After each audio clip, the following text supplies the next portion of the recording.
Satoshi published the Bitcoin white paper in 2008, 1 month after the collapse of Lehman Brothers sent a shockwave through the financial system. Bitcoin was incepted in a time of absolute necessity. Trust had been lost in a world that ran on trust.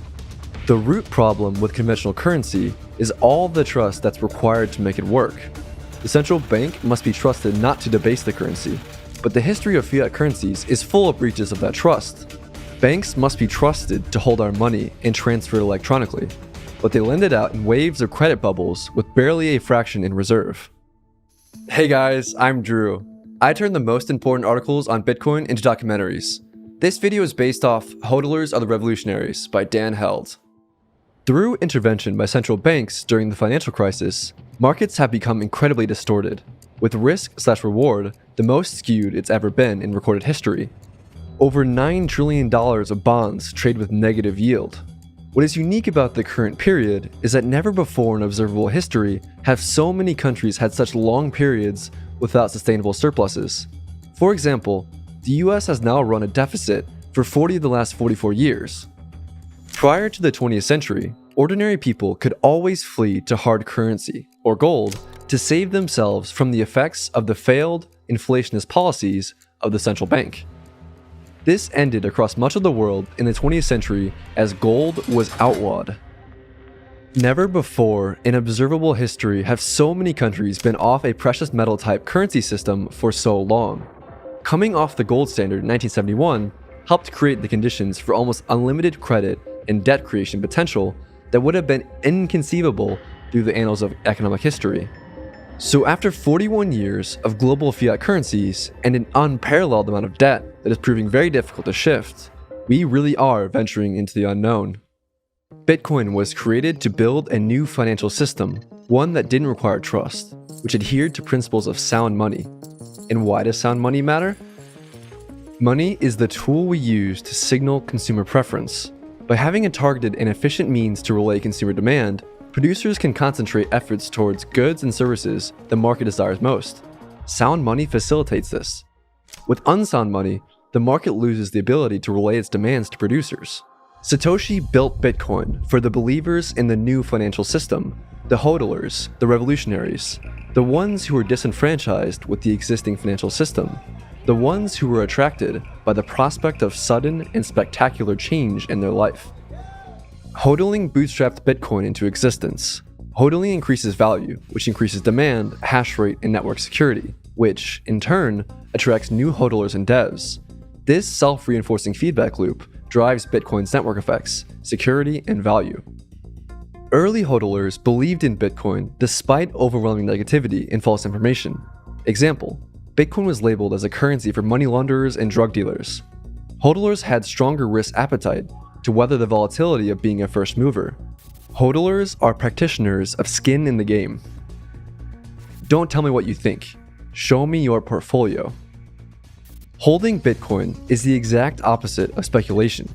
A trade can be called speculative when the incentives for buying and selling are merely based on market sentiment. You hope to sell the product for profit, despite the fact that it did not accrue any intrinsic value for society over the holding period. Holding a money does not have this downside, rather the opposite is true. By holding money, you invest in the economy as a whole. Every time you choose to retain money, you decrease the available amount in circulation. This leads to the increase of purchasing power per unit of that money. The result is that prices fall and all participants in that economy become wealthier. By holding Bitcoin, the price per unit increases. The more people hold Bitcoin in the long run, the more volatility drops towards a gradual increase in price. This convergence toward a stable increase in price makes Bitcoin more attractive to new audiences, creating a feedback loop. The increase in Bitcoin's price has a corresponding virality, and as it expands, hodling becomes more popular with people with a lower risk appetite, pulling in more and more network effect into the Bitcoin black hole.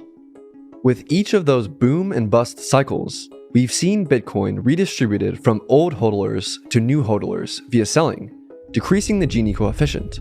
In 2017 alone, we saw 15% of all Bitcoin move out of old hodler hands. Slowly but surely, Bitcoin creeps further and further into the psyche of those in charge. Via the Lindy effect, the longer Bitcoin remains in existence, the greater society's confidence that it will continue to exist long into the future. Protocols die when they run out of believers.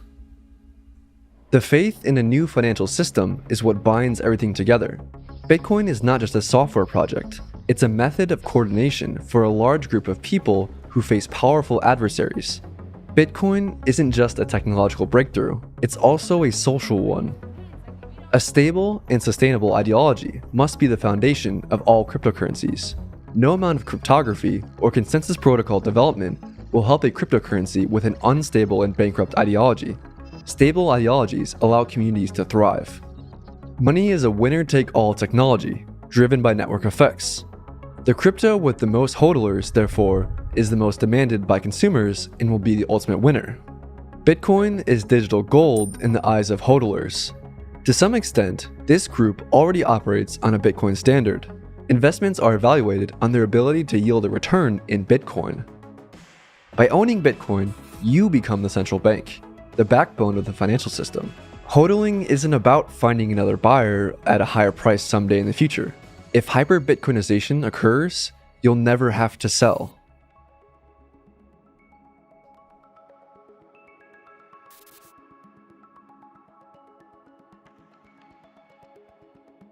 Bitcoin promises an alternative for citizens across the world to keep their savings in a form of money that can neither be confiscated nor diluted.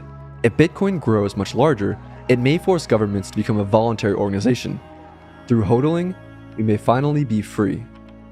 Those who opt into Bitcoin, the red pill, are trading something abundant for something scarce, trading the past for the future, trading financial dependence for financial sovereignty. Hey guys, Drew again. If you like this video, subscribing really helps out. And special thanks to Dan Held for writing such a great article.